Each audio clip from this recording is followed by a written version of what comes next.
Hello दोस्तों, कैसे हैं आप सब लोग। आपके चैनल ज्ञान क्लासेस में आपका स्वागत है। जैसा कि आप स्क्रीन पर देख रहे हैं, आपको दिख रहा होगा हम एक नई चीज़ के साथ है जिसमें आप देख सकते हैं मैथ से रिलेटिव हम चीज़ें इसके अंदर आपके कुछ इम्पोर्टेंट क्वेश्चन करा रहे हैं। जो फुल चैप्टर है वो तो आपके चल ही रहे हैं, वो आपके डलते रहेंगे, लेकिन वो अब आपके ऐसा डले करेगा कोशिश जैसे मैं उसकी क्लासेस डाले करता था एक साथ, मतलब अलग अलग करके मैं कोशिश करूँगा आपका उसमें 2 या 3 क्लासेस थोड़ी लंबी लेकर उसमें एक एक चैप्टर में पूरा आपका कवर करवा दे करूँ उसमें। तो उससे आपको ये बेनिफिट मिल जाएगा कि आपको 4-5 क्लासेस ना देख के उसमें 1-2 क्लासेस में ही आपका काम हो जाएगा, जिसमें आप पूरे चैप्टर की उसमें नॉलेज ले सकते हैं। और ये जो आपके अलग चैप्टर से रिलेटिव जैसे नंबर सिस्टम देख रहे हैं, इस पर आ रहा है आपकी ratio, proportion, percentage, profit loss, LCM HCF, simple interest, compound interest, simplification और भी अदर चैप्टर हैं जो हम इसके अंदर क्वेश्चन आपके कवर करवाया करेंगे डेली, जिसमें एक दिन में, 2 दिन में या 3 दिन में ऐसे छोड़कर आपकी जो है इसके अंदर हम क्लासेस लगाए करेंगे जिसमें आपके कुछ क्वेश्चन हुए करेंगे। तो आगे की क्लास बढ़ाने से पहले मैं ये चीज़ कहना चाहूँगा, चैनल को सब्सक्राइब, लाइक और शेयर करना ना भूलें। तो आज की क्लास हम स्टार्ट करते हैं। तो आज आप देखने जा रहे हैं ये, तो देखिए आपकी स्क्रीन पर ये चीज़ें आ चुकी हैं, ठीक है। डेली प्रैक्टिस, यह आपकी उस चीज़ के लिए जिससे आप 4-5-6-7 चैप्टरों का एकदम एक साथ रिवीजन कर सकते हैं। ये मैं एक एक्स्ट्रा ऑर्डिनरी में आपके अलग से क्लास डाल रहा हूँ जिससे आपकी प्रैक्टिस होती रहे इसमें। तो आइए हम करते हैं। क्वेश्चन नंबर 1, 9 और 11 दोनों से पूर्णतः विभाज्य है। देखो नंबर 1 आता है, एक तो सिंपल क्वेश्चन पूछ लेता हमसे नंबर सिस्टम है कि भाई एक चीज़ से पूछ लिया कि किस चीज़ से विभाज्य है। खाली 9 से पूछे तो 9 से का क्या है, सारी डिजिट लो और उनका सम करो, जो जो 9 से डिवाइड हो रहा हो वो आपका 9 से विभाज्य है। तो मैंने ये चीज़ करा, मैंने आपको समझाने के लिए सबसे पहले ये चीज़ करा। वैसे अगर आपको ये चीज़ आती है तो बहुत नॉर्मल हो जाती है, लेकिन मैंने समझाने के पर्पज़ से आपको ये वाला पार्ट समझाया है, ठीक है। तो अब आप इसमें देख सकते हैं, मैंने पहले का सम करा तो 27 आया, ये डिवाइड हो जाएगा। दूसरे का करा 18 आया, ये भी हो जाएगा। तीसरे का करा 15 आया, ये डिवाइड नहीं होगा, किससे, 9 से डिवाइड नहीं होगा। चौथे का 36 आया, ये हो जाएगा। मतलब हमारा जो हमें जो फोकस रखना है, सबसे पहले रखना है 9 से डिवाइड वाला ढूंढना है। तो 9 से डिवाइड वाले में हमारा पहला डिवाइड हो रहा है, दूसरा डिवाइड हो रहा है और चौथा, ये वाला हमारा नहीं हो रहा, तीसरे वाला हमारा नहीं हो रहा, ठीक है। तो हमारे पे अगर ऑप्शन आए हुए हैं ए बी सी डी, तो भाई हमें पता चल गया कि हमारा आंसर किस में से है, पहले, दूसरे या चौथे। ए में या तो ए होगा या बी होगा या डी होगा। लेकिन 9 के अकॉर्डिंग, 9 से डिवाइड में अब आते 11 से डिवाइड में। 11 से डिवाइड में क्या था कि जो आपका ओड डिजिट है उन्हें अलग रखो, जो इवन डिजिट है उन्हें अलग रखो। तो मैंने देखो यहाँ पर ऐसे करा, सबसे पहले मैंने ये डिजिट लिखी 277218। तो 2 की 7 से, फिर 1 से, तो यहाँ पर हो गया। इसके बाद कोई डिजिट नहीं है तो 2, 7 और 1, तो क्या बना, 2 7 1 10 बना। फिर उसके बाद आप देखेंगे यहाँ से, फिर 7 की 2 से, 2 की 8 से, तो 8 और 2 10, 10 और 7 17, तो 17 बना।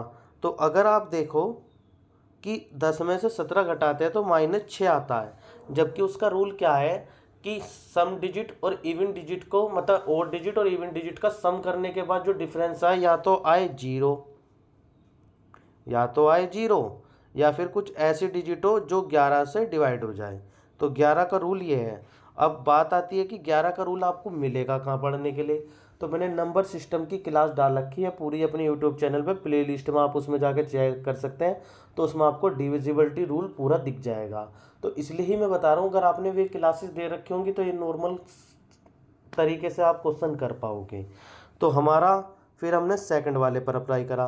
भाई सेकंड वाले पर हमारा अप्लाई हो गया कि इसका भी 9 आ गया, 9 में से 9 गए 0, तो हमारा 11 का रूल्स अप्लाई हो गया। तो हमारा आंसर कौन सा हो जाएगा, हमारा आंसर हो जाएगा बी करेक्ट। क्लियर। अब आते हैं हम नेक्स्ट पर। ये आपका सिंप्लीफिकेशन से रिलेटिव क्वेश्चन है, किसी भी उससे मान लीजिए, नॉर्मल उससे। तो अब क्या है, देखो इस क्वेश्चन में लग रहा आपको बहुत सिंपल होगा, लेकिन इसमें जो ये पॉइंट आ गए ना, इन पॉइंटों ने ऐसा काम कर दिया, 2 लाइन में ख़त्म है, लेकिन इन पॉइंटों ने ऐसा काम कर दिया कि जो हमारे लिए एक वो बन गया। 919 को तो रखो पहले अलग, बात आती है कि हमें बाद वाला पार्ट सॉल्यूशन करना है। इस वाले पार्ट को अगर आप सॉल्यूशन करोगे तो ये आएगा 18.93, 18.9399, और जब आप इस वाले पार्ट को प्लस करोगे तो आपके पास ये वाला आंसर आ जाएगा। तो मेरा इस क्वेश्चन में समझाने का मकसद यही था कि आप इस क्वेश्चन को कैसे सोल्व कर सकते हो। आप इस क्वेश्चन को पार्ट में सोल्व कर सकते हो, पहला पार्ट अलग रखो, लास्ट वाले इनका सम कर लो, फिर उसके बाद जब इन दोनों का आ जाए तो इन दोनों का प्लस कर दो, तो आपके पास आपका आंसर आ जाएगा। क्लियर। अब आते हैं नेक्स्ट में। नेक्स्ट क्वेश्चन क्या है? नेक्स्ट क्वेश्चन कह रहा है 22, 24, 48 एंड 16 का लघुत्तम एलसीएम। एलसीएम पूछा हमसे, तो हमें क्या करना है भाई? ये तो आप छोटी क्लास से करते आ रहे हो, इसे कर लो। इसे करने के बाद आपके पास 528 आ जाएगा नॉर्मल। आ जाइए परसेंटेज के क्वेश्चन पे। परसेंटेज का क्या है? देखो, जो ये के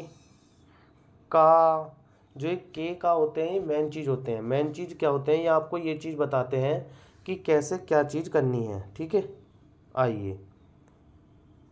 तो हमने क्या करा, 250 के मतलब गुणा 28% है, तो परसेंटेज नीचे हट के 100 आ गया। के मतलब गुणा 60%। ये अब अगर आप इसे डिवाइड करोगे तो आपके पास 42 आंसर आ जाएगा। इसके बाद तो नीचे कैलकुलेशन है। मेन पार्ट ये था यहाँ तक का हमारा। क्लियर। क्वेश्चन नंबर 5 पाइए अब आप। क्रय मूल्य मतलब कॉस्ट प्राइस जो परचेज कर रहे हो 4500 रुपये, 4500। सेलिंग प्राइस जो सेल कर रहे हैं वो 3500, 3500 रुपये। ठीक है। हानि प्रतिशत, भाई 4500 रुपये की खरीदी, 3500 रुपये में बेच दी तो हानि होगी। तो हमें कुछ नहीं करना, जो इन दोनों का डिफरेंस है वो ऊपर, और सबसे नंबर 1, जब तक कुछ ना क्या हो तो जब तक हम किससे कंपेयर करते हैं? क्रय मूल्य। क्रय मूल्य कितना है? 4500 गुणा 100, तो आपके पास परसेंटेज निकल कर आ जाएगी। नेक्स्ट क्वेश्चन पर आइए। बहुत बढ़िया क्वेश्चन है नेक्स्ट वाला, कर्मिक छूट, जिसमें 3-4 छूट एक साथ दे देते हैं ये। ठीक है, आइए। 3-4 छूट एक साथ दे देते हैं। तो इन्होंने 30%, 20% और 10% की 3 क्रमिक छूटों के समतुल्य एकल प्रतिशत छूट ज्ञात करें। एकल प्रतिशत छूट ज्ञात करनी है।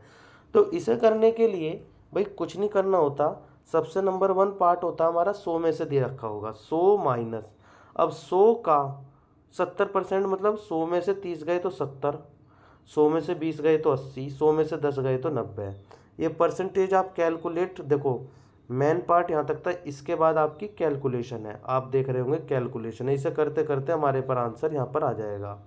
अब आइए, एक रेशो का क्वेश्चन आ रहा है, बहुत बढ़िया क्वेश्चन है। ए की क्यूब प्लस बी की क्यूब रेश टू ए की क्यूब माइनस बी की cube equal to 185 ratio to 158। हमने क्या करा, ये वाला पार्ट और ये वाला पार्ट अलग रख दिया। किसके अपोन में है? इसके में। जब हम इसे सिंपल करते गए, अब हमने क्या करा, इसे समझिए। मैं एक एक स्टेप इसका समझाने की कोशिश करूँगा कि जिससे आपको ये समझ में आ जाए। ठीक है,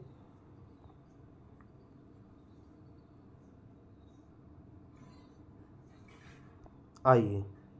तो हमने क्या करा, इसकी क्रॉस मल्टीप्लाई करेंगे हम। अब हमने क्या करा, पहले 158 की ए क्यूब में करी, ये आ गया। फिर 158 की बी क्यूब में करी, ये आ गया। फिर 185 की ए क्यूब में करी, ये आ गया। माइनस का साइन, साइन के अकॉर्डिंग साइन। फिर 185 की बी क्यूब में करी। अब क्या करना है, जो ए क्यूब वाले हैं वो एक जगह ले आओ। बड़ा किधर की साइड है? ए क्यूब इधर की साइड है, तो इधर हमने माइनस करा।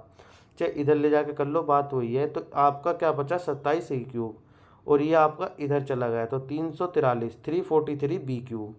अब हमने ए क्यूब यहीं रहने दिया, बी क्यूब इसके नीचे लिया है, तो 343 यहाँ पर और 27 इसके नीचे आ गया। क्लियर।